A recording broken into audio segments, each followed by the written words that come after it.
Welcome to Influential Visions. Here, we interview futuristic leaders who share their deep industry knowledge and business experience with you, ensuring you have your finger on the pulse and your eyes wide open. My name is Nathaniel Schooler, and I am your host today.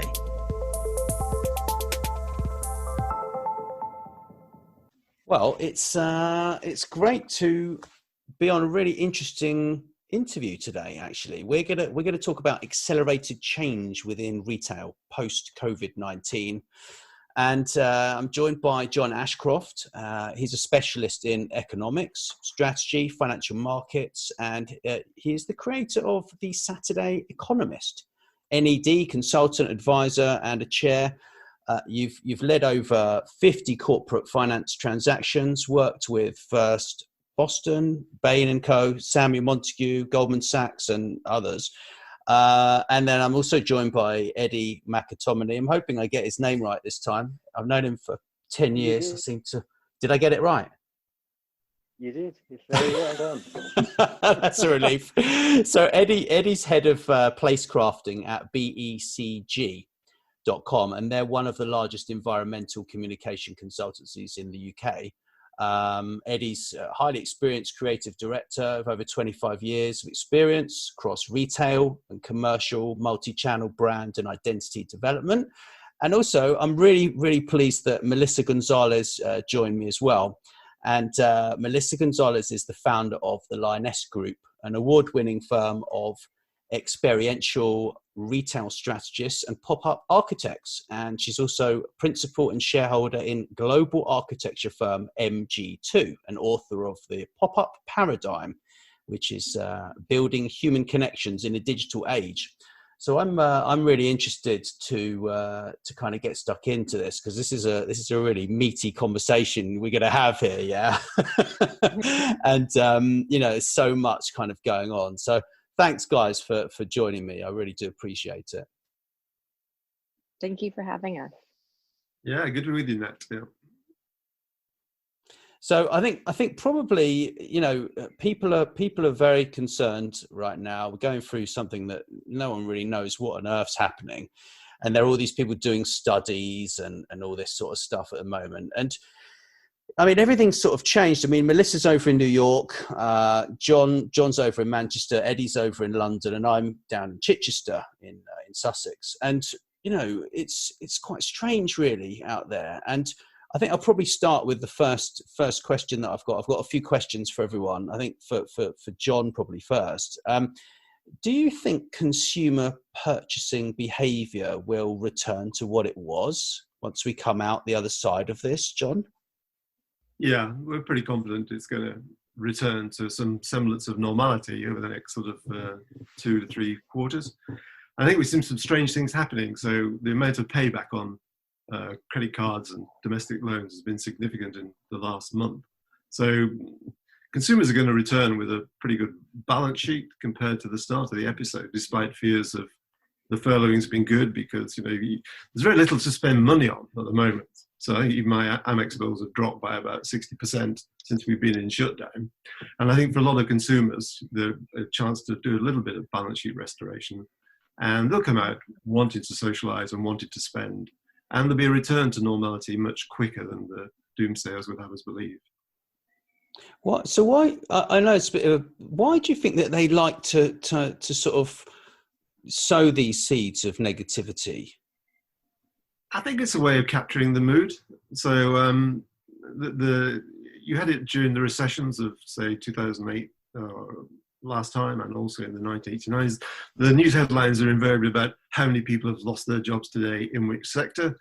And in this series, we've had the number of deaths announced on a daily basis. Sadly, 5 people died somewhere in Wales yesterday. It seems to be what they want to talk about.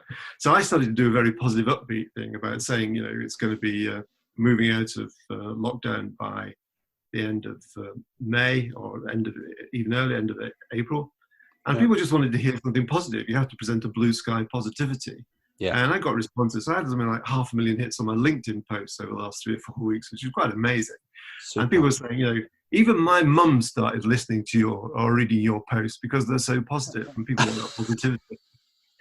So yeah, and it's listen to John Ashcroft if you want some hope was the message. But I think that it's important, especially if you're in a business, that you present some blue sky, some way out of it, some realistic perspective about what's happening, but then try to explain that we're not going to be in lockdown for 2 years, or you're not going to be staying in your attic if you're over the age of 70, to get it in some proper perspective. So I don't know why they do it. They love to do it, but I saw a post the other day. It said if you shut down all the media, then 80% of the world's problems would disappear. They certainly disappear from view, and you get a better chance of keeping them in perspective. So I don't know why they do it. They do it, but I think there's a lot of reasons why there's going to be a very positive bounce back in a very short time frame.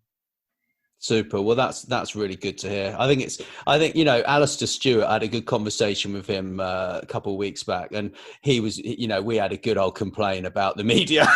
It was a lot of fun, actually. It was a lot of fun. You probably don't know who he is, Melissa, but he's been on the news since I was born. He covered the Berlin Wall coming down, and all this sort of stuff. And we had a good conversation about that, and then just asking these stupid, inane questions to the Prime Minister and the other people, which if they actually listened to the last answer, the question was answered in the first place, and it's just quite shocking, really, that these people are allowed to actually have any airtime, really, sowing the negative stuff, definitely. But So, I think everyone's quite going to be into this next question that I came up with. So what opportunities do you see within retail, John? What opportunities in retail? Well, we've seen the big things that happened during the lockdown process is this doubling in the UK of online food sales. So it's quite a natural phenomenon, but generally we're expecting online penetration to be about 25% of total UK sales by the end of the year, or maybe in a year or so. But actually the big shift was what was happening in food, especially online. So now something like 30% of non-food transactions and petrol are actually online, which is creating a great hole in the high street. And it's a big hole to fix. And what we've seen with during lockdown is, as I say, online food sales have doubled, and that's a real structural shift that won't be replaced. So I think if consumers get in the habit, certainly in our household, of having those bulk deliveries delivered to the door, we live on the 16th floor of an apartment block, they actually get it delivered to the door, especially lugging it from your local supermarket. That's a big shift. So I think it is the big shift to support online.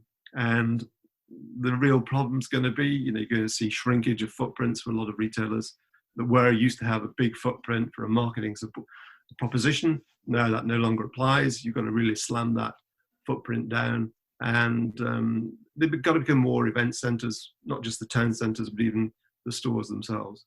So I think it's the same issues which apply, which have been accelerated, as your headline suggests. Really, they've accelerated the movement online. And the critical element of, user journey, user experience, and Amazon sets them free. Amazon does set the standard there, that those are the benchmarks by which all will follow.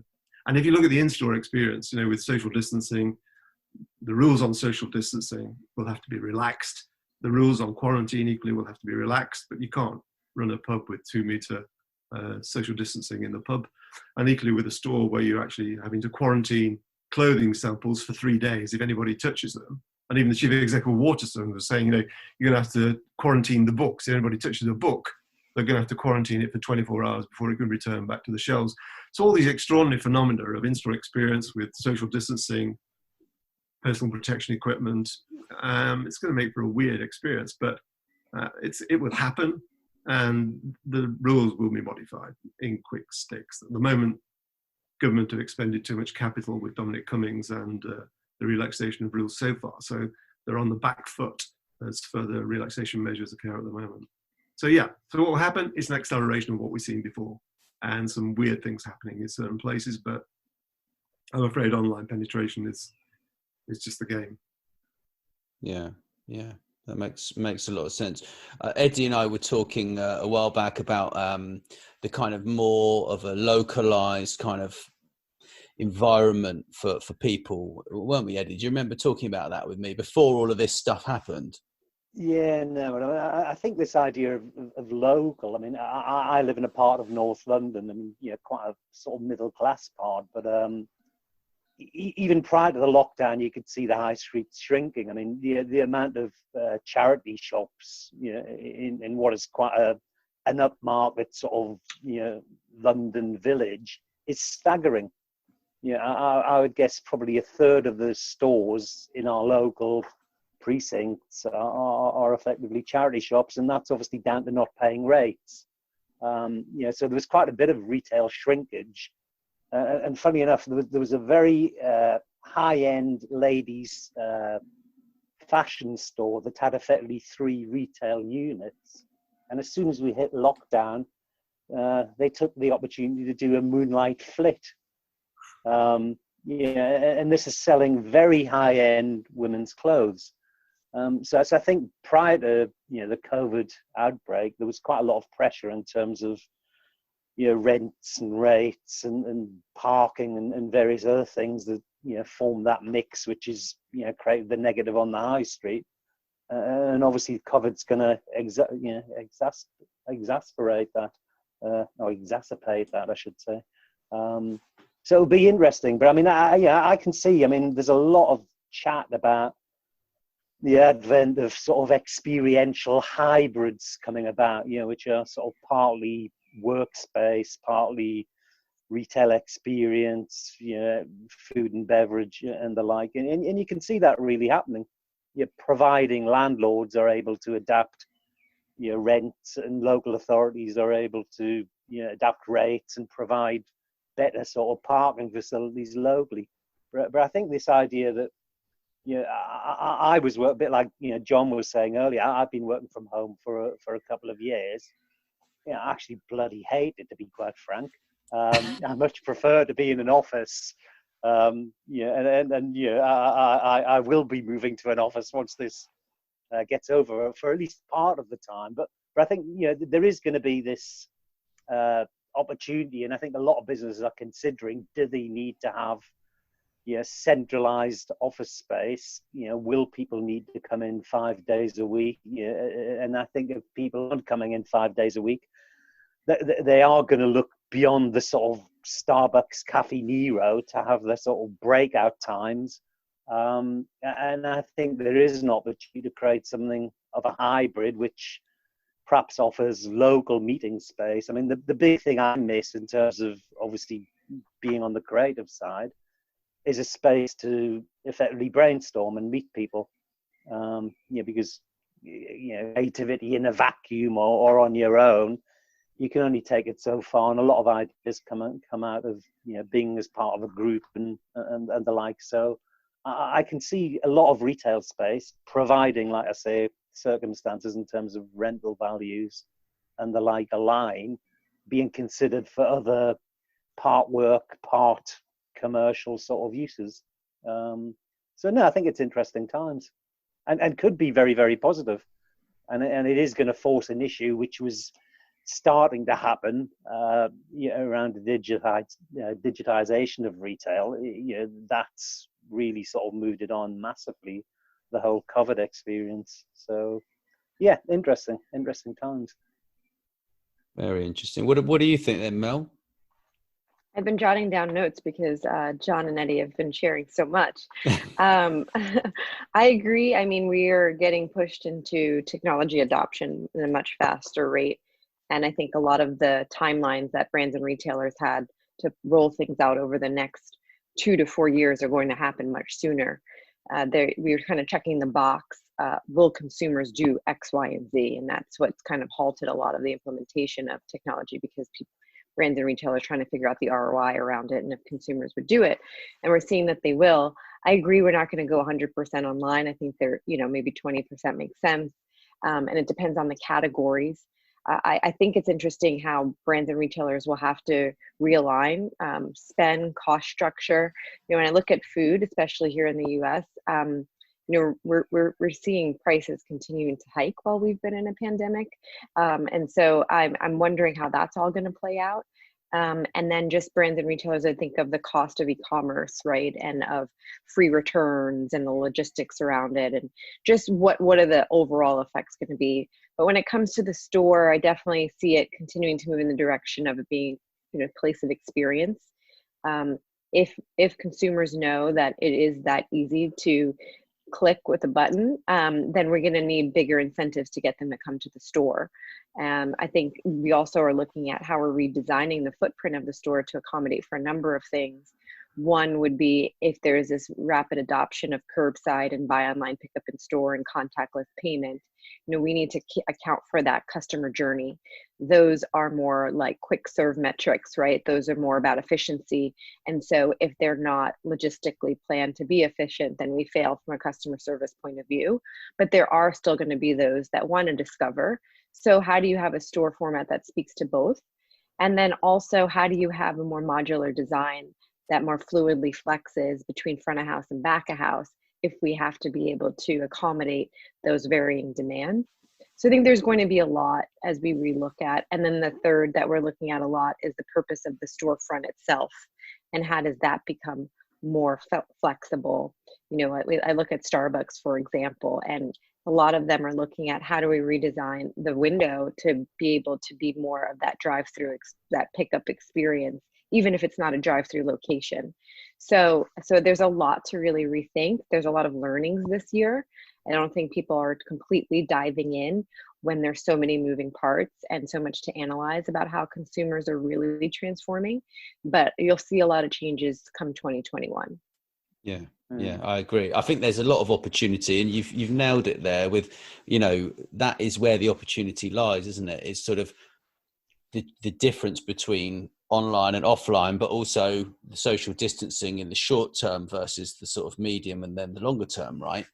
But I've been giving a lot of thought to the future of jobs, and I think I want to hit John up with this one actually to start with, because I'm really interested. I'm talking to David Matheson later, who's the founder of the CDO Summit. Got an interview with him later, and I'm really interested in the future of jobs, and I have a positive attitude about it as well. A few years ago, I used to be a bit negative about it and a bit worried, about the robots coming and this and that. But I think we've got a lot of opportunity. Do you think there are some really great opportunities with new jobs coming along, John? Well, I think there are, and I think there always has this fear of technological shift and how it would impact on the labour market, going back to the Luddites, or the Luddites actually was a food revolt, not necessarily a technological revolt, but that's one side. But there's been the history of challenge to new technology, and it's the same now with the concepts of particularly artificial intelligence and robotics.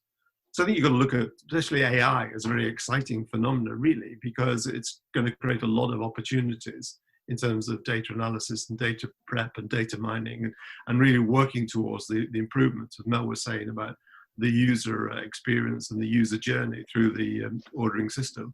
So I think we have done a lot of work on the impact of AI and technology on the job market. And there were fears in professional services about robotization or AI, machine learning in the legal sector or in the financial sector. But you can't get away, I think, as Eddie was saying, about the human touch that's so necessary for every form of interaction. So my personal saying used to be, you're never alone with 16 megabytes of RAM was always my favorite. But the actual, the reality is there'll be lots of exciting opportunities, because AI is such an intellectually stimulating phenomenon that to understand how that's going to roll through is quite exciting. Green technology.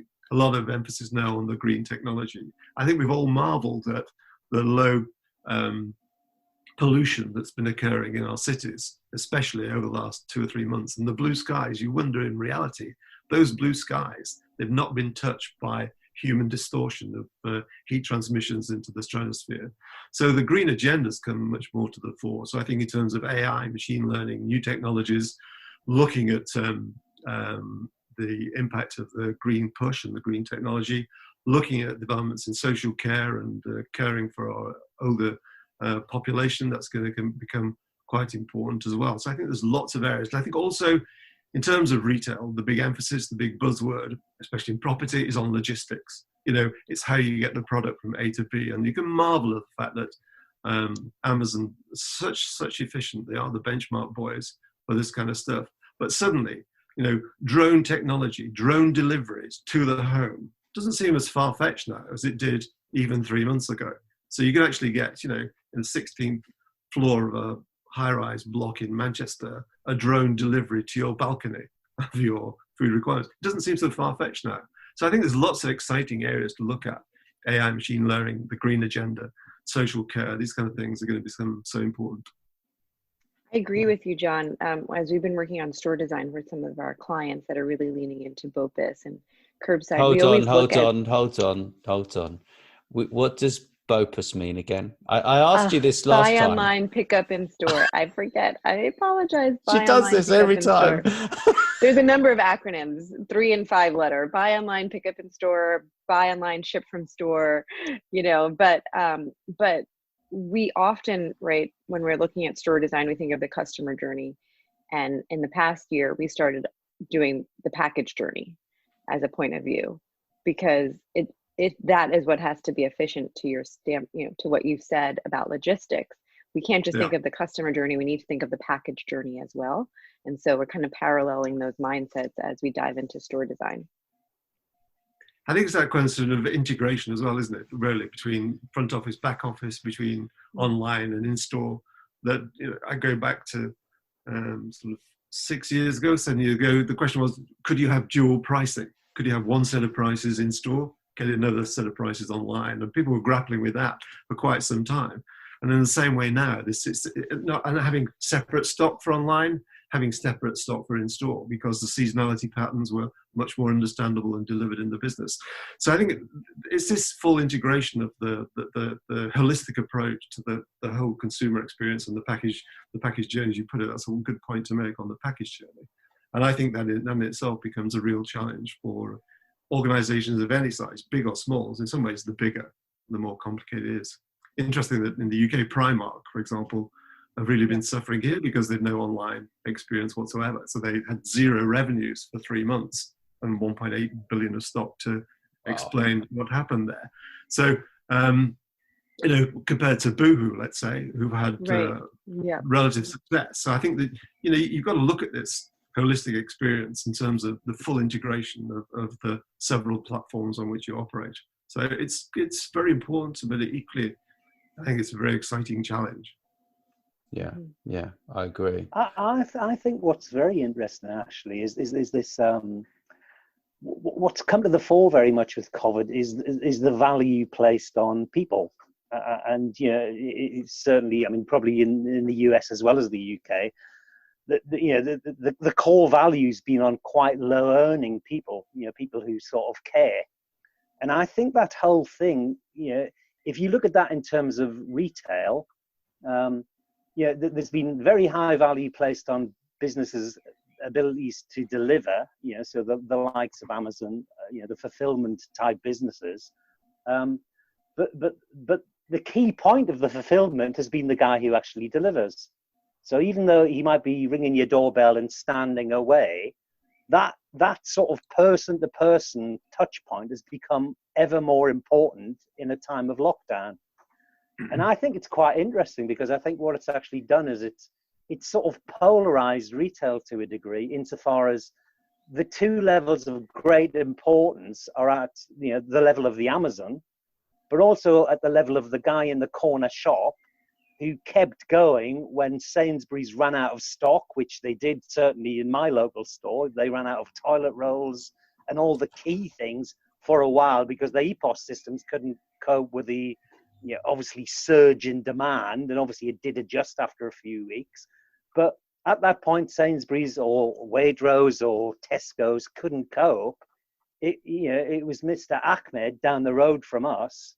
As it happens, the guys down the road for us are actually Turkish, but they had queues around the block, and they provided that service. And I think that idea of 2 levels of retail, where you've got the very localized becoming, which has become ever more important, and people are using the very local, and then you've got these guys who can, fulfill very efficiently, via a click. I think it's actually polarized to 2 ends. And I think that this idea of creating local's going to come more to the fore, which, you know, probably John would say. I mean, what's again been interesting is this move towards cashless very quickly. You know, this idea of not using cash has been something that's obviously being pushed now because people don't want to handle cash, which obviously has implications in terms of you know, economic implications, social implications, because cash tends to be at the lower end.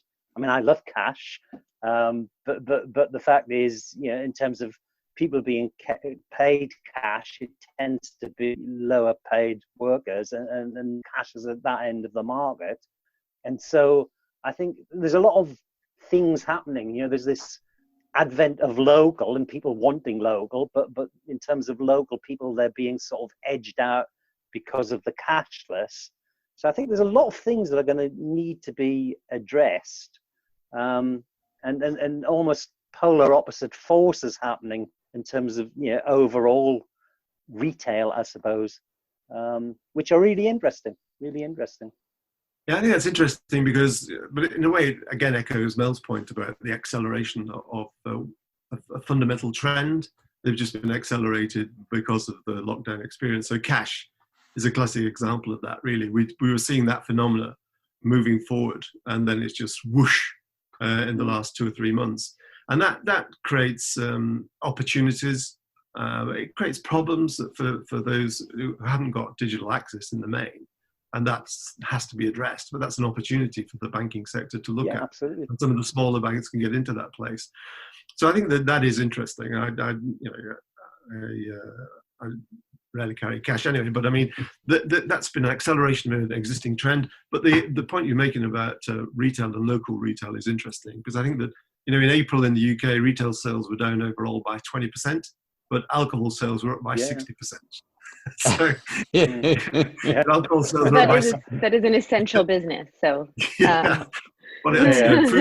food sales were up and alcohol sales were up. Everything else, and petrol, including petrol, everything else was bombed. Everything else bombed because the stores were shut. So if you needed to go to the local to pick up your jerry cans of lager or your boxes of wine, then that was what was happening. But that's not going to move away from, you know, the fundamental challenges across the broader spectrum of retail. Absolutely. In terms of it's interesting. I know as a designer. Yeah.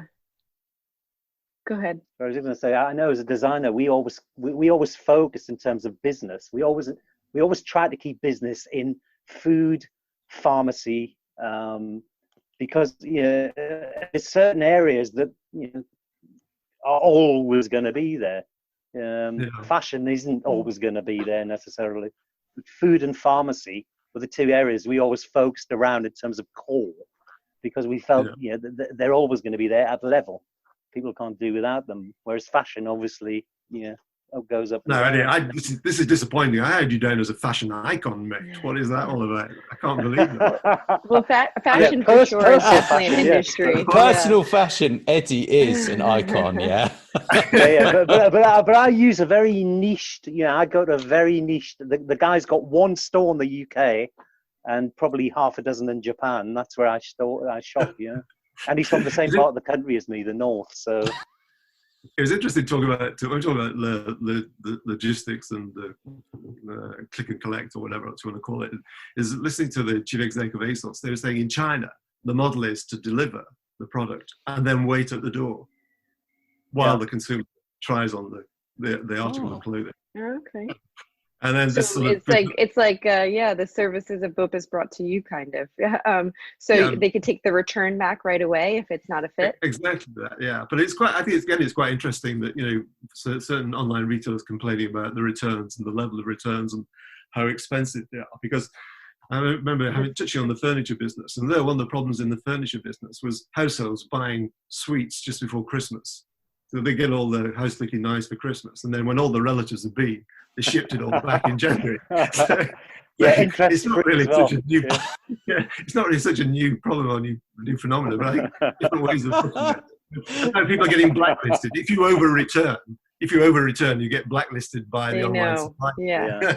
But then you have other retailers who, you know, when Zappos first, you know, kind of paved the way, buy as many shoes and pick what you like and then send it back. And then everybody was trying to keep up and compete with that. It is an interesting challenge because you do have the bigger companies that can be trailblazers and they push the needle of innovation because they have the wallet too. And then it heightens expectations around consumers. And then how do the smaller brands and local businesses keep up with that? But I would say here in the US, it's been pretty interesting watching some of those smaller businesses get savvy on a low tech standpoint. Either they put a QR code on their window and they say, that's how you make our window shoppable. And they can be pretty creative. Shopify has really put pedal to the metal and how they're going to help their network of merchants and build out a fulfillment network to further support them. And so I do think that there's a lot of initiatives to kind of try to level the playing field a little bit, even though there's a long way to go on that. But the other side that's interesting is that while there's budget for it with more of the mass retailers and brands to invest, there's also a lot of legacy platforms. There's also a lot of corporate structure to get through. Takes a lot longer to make change. And a lot of the smaller guys, the smaller businesses, they have the advantage of being nimble and agile and making decisions on the fly if they want to. So for those who kind of do their research, I think some of the small businesses, the local business, have a good opportunity. Yeah, for sure. But I mean, I was thinking about the sort of nervousness in social contact, and the way that's going to sort of shape the recovery. Eddie, what are your thoughts around that?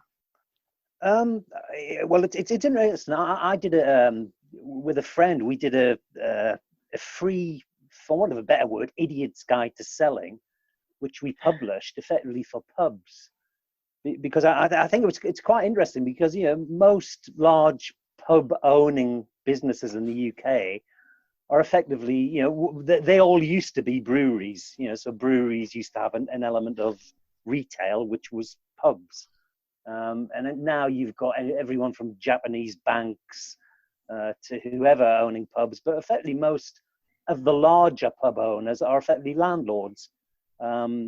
Weatherspoons probably aside, but again, Weatherspoons don't brew beer; they actually are a retailer. But what we found interesting was that the guys who typically run a pub, so the publican or landlord or barman, whatever you want to call them, they're not really retailers. They're building managers. And pubs prior to this lockdown, they open their doors at 11 o'clock and they close their doors at 11 at night. And people come in and buy the Carling, Carlsberg, whatever beer it is. It's not really a retail proposition. The retail proposition comes from head office, i.e. they're given little packs that go on the back counter that form retail hotspots and have the typical merchandising hierarchy in terms of product price and the rest of it. But the guys who are running them, they're not the old-fashioned set out your stall, make the products beautiful, attract people, shout, whatever. They're not trying to attract people in the way the typical market stall retail started. So they're not really retailers. So we put together an idiot's guide so that these guys, because obviously every pub in the UK has large kegs of beer, and beer has a shelf life. So you could see that by week 6, the shelf life was starting to run out. They're sitting on all these kegs. Beer becomes poisonous. You're not allowed to pour it down the drains. So they then got the problem of getting 100 kilograms out of a cellar underneath a pub, which is normally 20 kilograms. But, so we did this freebie. It was about setting out your stall. It was about the idea you've got this big building, use your building as a sign. Buy some sheets from Primark, get some fabric pens, write a message, sell on a table outside in the street, put a mask on, be socially distanced, but offer takeaway, pour your beer into plastic milk containers and get rid of it.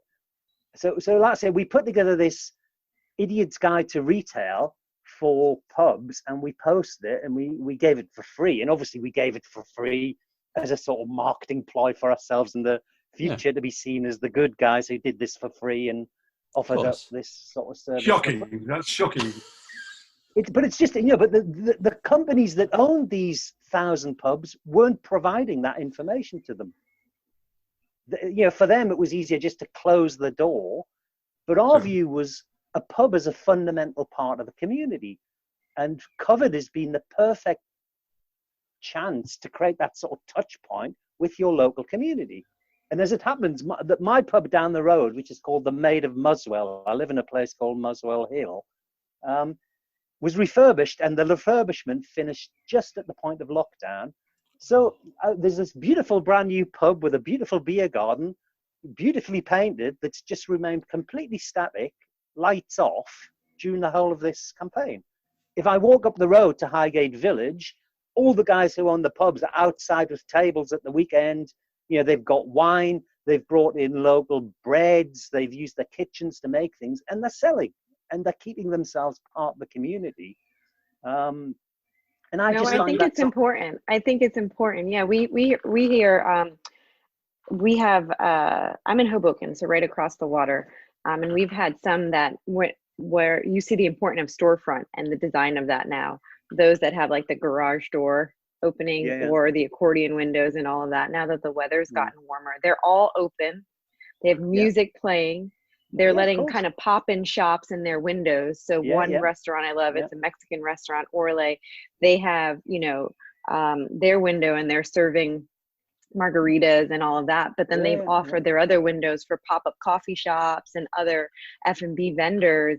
And if you do it right, it's a perfect example where, you could still get that passerby. I was walking by with my husband because we were going for a walk, and I wasn't going out looking for a margarita, but the vibe felt so good. It felt so nice to feel that again, and the music, and get to talk to your bartender. And we walked away with drinks. And, so I do think that you have to keep that human side of it, because people still want it. They got that impulse purchase from me without hesitation. I must have missed that ruling where pubs are allowed to open in Muswell Hill. When did that appear?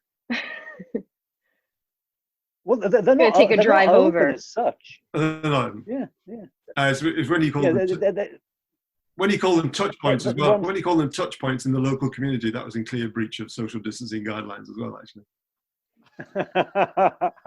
Touch points at a distance, obviously. But I think I've got one question, right, that all of us, right, should think about, because I've got so many questions. We could do another 3 of these and talk for forever, right? But I think this what's that? Is there a greater being? Is that one? No, it's not that question. But 47. The digital transformation, right, has happened so quickly. It's been crazy. Yeah? Like in the UK, they seem to think. I was listening to some data the other day, and they seem to think that, I think it was 2 years worth of digital transformation has happened in like the space of 2 months. Like that's how crazy things have been, right? But in that context, what excites you guys the most about the future of retail? I think I'm going to ask Melissa first.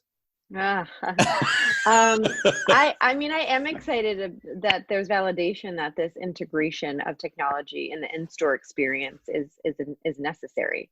I've been a proponent of it in a lot of ways. RFID, which has taken forever to move forward for many reasons.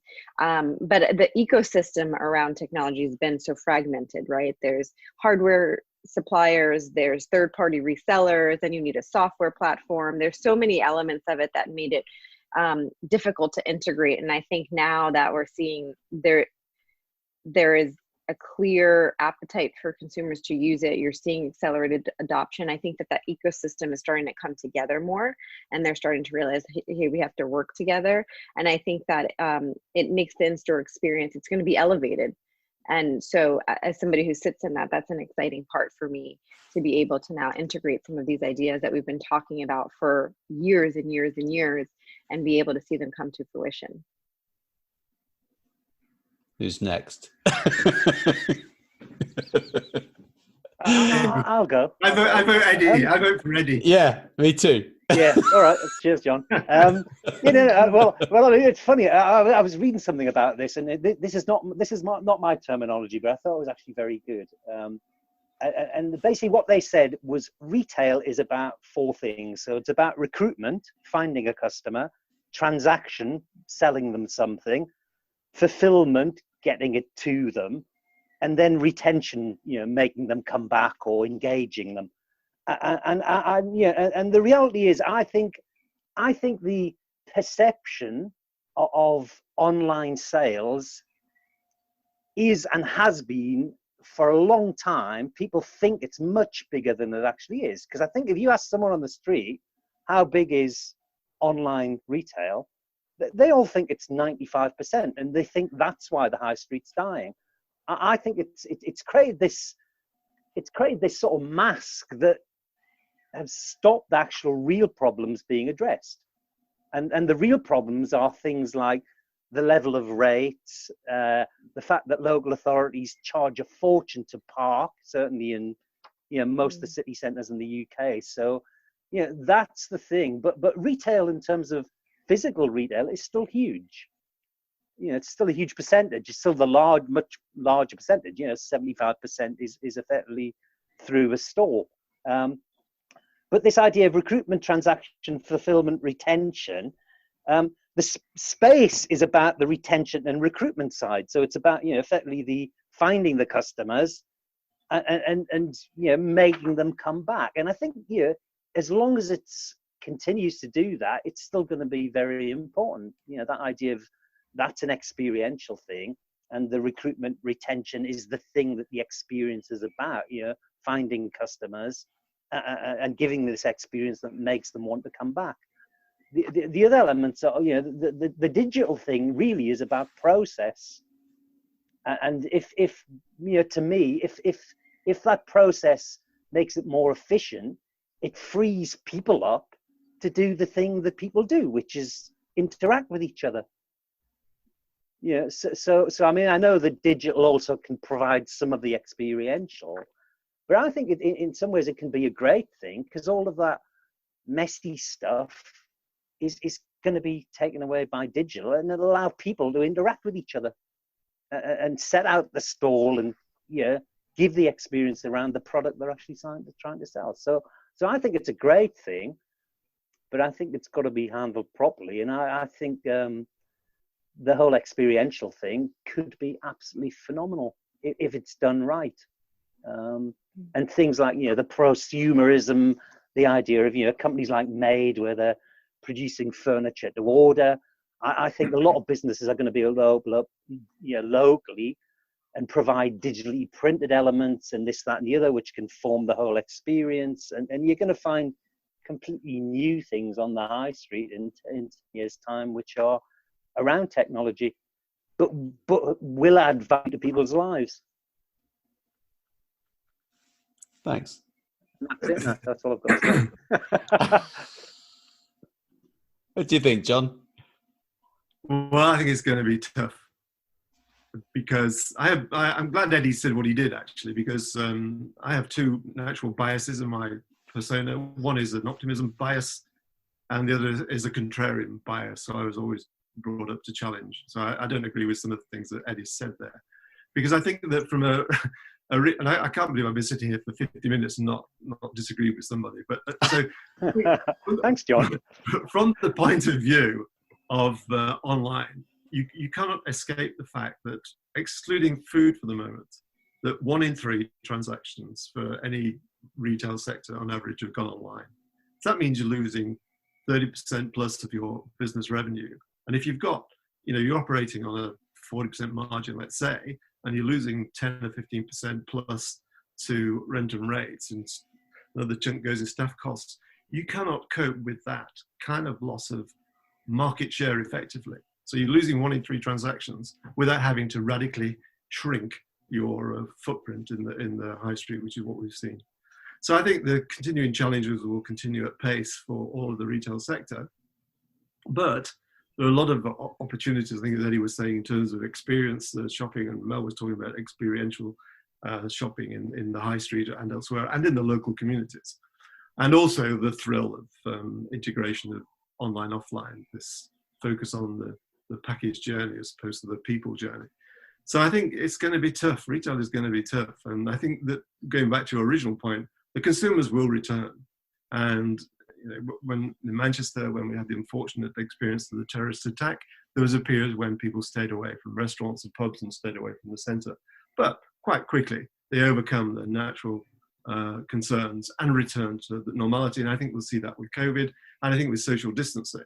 I think one of the Met Police was saying, it's going to be difficult to keep social distancing in the pub once they've all had a couple of pints. And I think that the social distancing rules will drift away because of nature itself. And also, it's just absurd that, the restaurant trade, hotel trade, the pubs, they cannot survive with a 30% density in the place of operation. So I think retail will be tough, but the exciting thing is this full integration and developing the experience. But it's going to be a hard grind for a lot of retailers. I think it's going to be hard, but you've mentioned rents a couple times now, and I think the other side of it is how real estate is going to evolve and how they're going to work differently with brands and retailers in the future as well. That's going to be an important element as we look the way license agreements or lease agreements are structured. It's not 100% the same as how it is done in the US, but there's definitely a lot of conversation around that. And, landlords, they can't squeeze the brand so much that they don't have an opportunity to ever be profitable. Nobody's going to win in that situation. I think maybe we should focus on property in another session someday. I would love to do that. The whole other topic, for sure. There are so many things that we can talk about. Landlords with compassion should be your theme for this session. That's a good one, right? I think the opportunity for more houses and retrofitting office buildings as well is going to be big, yeah. Because with the shrinkage of these physical locations, there's going to be more houses available. That's how I'm looking at it. I think it's going to feed a bit of a boom, really, in retrofitting. It's my personal opinion. I've been thinking about that. It's interesting, actually. One of the planning uses that was always sort of really decried here was this. You got it on the riverside on the Thames when it first sort of started to be developed from the old warehousing. You'd get the live workspaces, where they created this sort of studio's ground floor, and then you effectively lived above it. And you can see that model really easily working on the high street. In actual fact, there's a road beside me. When my kids were at the sort of primary school at the bottom of the road, some of the parents got together and forced this road to close because people were using it as a rat run to get to the North Circular Road. And it had a small parade of shops on it. And if you walk up there now, all of these shops are residential because effectively, the parade couldn't operate. They put a barrier across the road. But you could see in local high streets, the idea of creating these sort of live workspaces.